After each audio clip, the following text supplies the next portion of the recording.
Welcome to Jaya's life. இன்றைக்கி என்னை பற்றி ஒரு குட்டி இன்ட்ரடக்ஷன் தான் பார்க்க போகிறீங்க. எங்கள் ஊர் வந்து செஞ்சேரி மலைக்கு பக்கத்தில், அதாவது இது பிஃபோர் மேரேஜ்க்கு முன்னாடி சொல்ல போகிறேன். செஞ்சேரி மலைக்கு பக்கத்தில் வங்கப்பாளையம். எங்கள் வீட்டில் மொத்தம் 5 பேர்: அம்மா, அப்பா, அக்கா, தங்கச்சி. ஐம் வெரி பிளெஸ்ட் அப்படின்னு தான் நான் சொல்லுவேன். ஏன் அப்படின்னா, என் பொண்ணுக்கு ஒரு பெரியம்மா, ஒரு சித்தி இருக்காங்க. அது மட்டும் இல்லாமல் அழகான அம்ச்சி அச்சி இருக்காங்க. அதுக்கப்புறம் என்ன சொல்கிறது அப்படின்னா, எல்லார்த்து முன்னாடியும் ரொம்ப மிடில் கிளாஸ் ஃபேமிலி தான், ரொம்ப ஹை கிளாஸ் எல்லாம் கிடையாது. அன்னநாடு நம்மளோட லைஃப் ஸ்டைலுக்கு அன்னநாடு அப்படிங்கிற மாதிரி தான். எல்லோரும் உண்மையாக இருந்து கஷ்டப்பட்டு சம்பாதிக்கிற ஒரு பணம் வந்து அழகான ஒரு திருப்தியை கொடுக்கும் இல்லையா? அந்த மாதிரி தான் எங்களோட ஃபேமிலியிலையும். எங்கள் அப்பாவுக்கும் அம்மாவுக்கும் பேக் சைடு, அதாவது பேக்ரவுண்ட் அப்படிங்கிறது ஜீரோ தான். அவங்க வந்து ஜீரோலேருந்து தான் ஸ்டார்ட் பண்ணினாங்க. ஸோ அதுலேருந்து நிறைய விஷயங்கள் வந்து நாங்கள் கற்றுக்கிட்டே இருப்போம். எங்கே வேலைக்கு போனாலும் அப்படின்னாலே கூட அங்கேருந்து ஏதாவது ஒரு நல்ல விஷயங்களை கற்றுக்கிட்டு தான் இருப்போம். நமக்கு ஏதாவது லைஃபுக்கு தேவைப்படும் அப்படிங்கிற மாதிரி. இது எதுக்காக சொல்கிறேன் அப்படின்னா, நாங்கள் ஒரு இதுக்கு வந்து ஏஜென்சிக்கு வேலைக்கு போயிட்டுருந்தோம். அங்கே வந்து அங்கே இருக்கிற ஓனர் வந்து ₹1 தீப்பெட்டி வாங்கினா கூட அதில் எவ்வளோ நாளைக்கு வரும் அப்படிங்கிறத பார்த்துட்டு, அதுக்கப்புறம் தான் அதில் வந்து யூஸ் பண்ண ஸ்டார்ட் பண்ணிவிட்டு, அதுக்கப்புறம் தான் புதுசே வாங்கிறது. சும்மா கை மறதியாக எங்காவது வச்சுட்டோம், நம்ம போய் கடையில் வாங்கிட்டு வரலாம் அப்படிங்கிற ஒரு இது இல்லை. அதை எடுக்கணும். அது ஒன்றே ஒன்று தான் வச்சுக்கணும். 2, 3 தீப்பெட்டி இருந்தால் நமக்கு தெரிஞ்சிடும் அது எங்கெங்கே இருக்குது, அதை விட்டுட்டு மற்றதை எடுக்கலாம் அப்படிங்கிற மாதிரி. ஆனால் ஒன்றே ஒன்று என்ன சொல்கிறது அப்படின்னா, அப்போல்லாம் வந்து ஒரு மாதிரி இருக்குது, என்னடா இப்படி இருக்காங்க அப்படிங்கிற மாதிரி எல்லாம் தோணும்.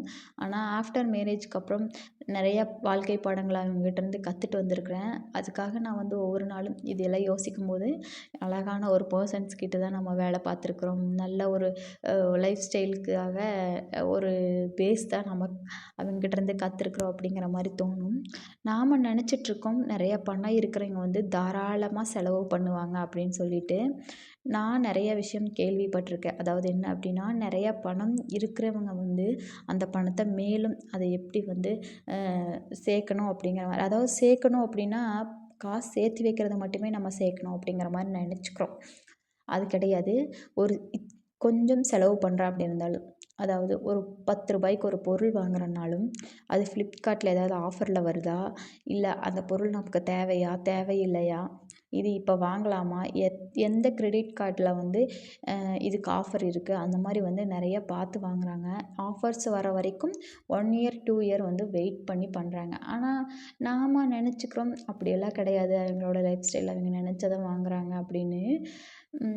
இப்போ எனக்கு வந்து நிறையா விஷயம் வந்து நான் பார்க்குறதுனால எனக்கு வந்து புரிஞ்சுக்க முடியுது. ஓகே, எல்லோரும் பணம் இருக்கிறவங்க தான் எப்படி பணத்தை சேர்த்துறாங்க அப்படின்னா, ஒவ்வொரு வழியிலையும் சேர்த்துறாங்க. அதாவது ஏர்ன் பண்ணுறதை தாண்டி அவங்க செலவு பண்ணுறதுல கூட பணத்தை சேர்த்திக்கிட்டு இருக்காங்க அப்படிங்கிறது வந்து நல்லாவே புரியுது.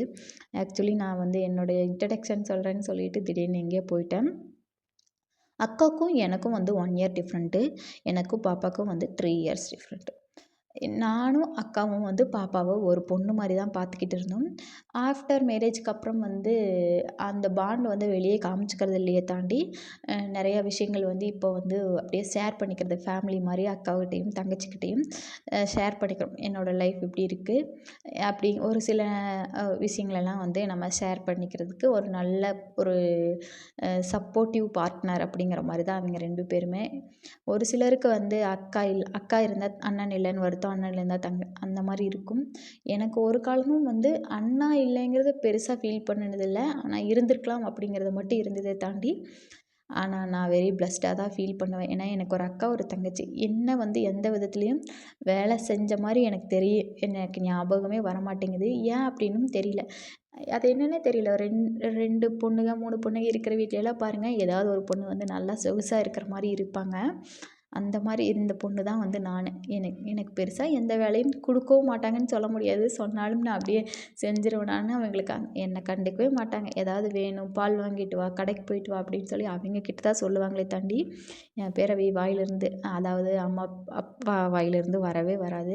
இதுக்காக கூட வீட்டில் நிறைய சண்டை நடக்கும். ஏன் அவளை போயிட்டு வர சொல்ல மாட்டிங்களா, எப்போ பார்த்தாலும் அவளே உட்காந்துட்டு இருக்கிறா, எங்களுக்கெல்லாம் வேலையே இல்லையா, எங்களையவே போக சொல்கிறீங்க, நான்லாம் போக மாட்டேன் அப்படின்னு வந்து நிறைய கான்வர்சேஷன்ஸ் வந்து போய்க்கிட்டே இருக்கும்.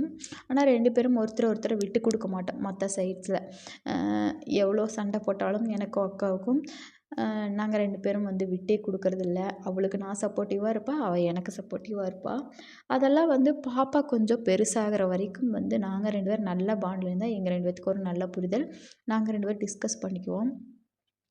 பாப்பா கொஞ்சம் பெருசானதுக்கப்புறம் என்கிட்ட கொஞ்சம் அட்டாச்சாக இருந்தா. நான் வந்து பாப்பாட்ட கொஞ்சம் அட்டாச்சாக இருந்த மாதிரி இருந்தது. அக்கா வந்து தனியாக இல்லை அப்படிங்கிறத தாண்டி அவங்க வேலைக்கு போனங்காட்டி ஒரு சில விஷயங்கள் வந்து நானும் அவளும் காலேஜ் ஸ்கூல் அப்படிங்காட்டி அதை வந்து ஷேர் பண்ணிக்கிற ஒரு ஸ்டேஜ் வந்து வந்திருந்தது. ஆனால் எப்போவுமே ஒரே கட்டில்ல 3 பேர் படுத்து தூங்குறது வந்து அழகான ஒரு வாழ்க்கை தான் வந்து அப்படி போயிட்டு இருந்ததே தாண்டி நிறைய அடிக்கடிக்கு ஒரு ஃபீல் இருக்கும். இந்த மாதிரி ஒரு ரிலேஷன்ஷிப்பை நம்ம மிஸ் பண்ணிடக்கூடாது ஆஃப்டர் மேரேஜ்க்கு அப்புறம் அப்படின்னு சொல்லிட்டு தோணிக்கிட்டே இருக்கும். அந்த வகையில் எங்கள் மச்சானாகட்டும் எங்கள் வீட்டுக்காராகட்டும் ரொம்பவே வந்து சப்போர்ட்டிவாக தான் இருக்காங்க எங்களையே. எங்களுக்கு வந்து என்ன ஃப்ரீடம் இருக்குமோ அந்த ஃப்ரீடம் வந்து கண்டிப்பாக இருக்குது. அதுக்கெல்லாம் வந்து நான் இல்லைன்னே சொல்ல மாட்டேன். நாங்கள் வந்து எக்ஸ்ட்ராவாக எங்கள் கம்பெனியில் 2 ஆள் ஆட் ஆன மாதிரி தான் நாங்கள் ஃபீல் பண்ணுறோமே தாண்டி ஒரு கேப் விழுந்த மாதிரி எங்களுக்கு ஃபீலே இருக்காது. இதுதான் வந்து என்னோடய குட்டி இன்ட்ரடக்ஷன். வந்து கொஞ்சம் பேர் கேட்டுகிட்டே இருந்தாங்க. நிறைய சொல்லிகிட்டே போகலாம். ஆனால் வீடியோ முடிகிறது எனக்கு தெரியாமல் பேசிகிட்டே இருக்கிறேன். இது வந்து 6வது டேக் எடுத்துட்டேன். ஸோ அதனால தான் இப்படியே முடிச்சுக்கலாம் அப்படிங்கிற மாதிரி ஒரு எண்டு கார்ட் போட்டேன். கண்டிப்பாக என்னை நோட் பண்ணி வச்சு ஒவ்வொன்றா சொல்கிறேன். Thank you.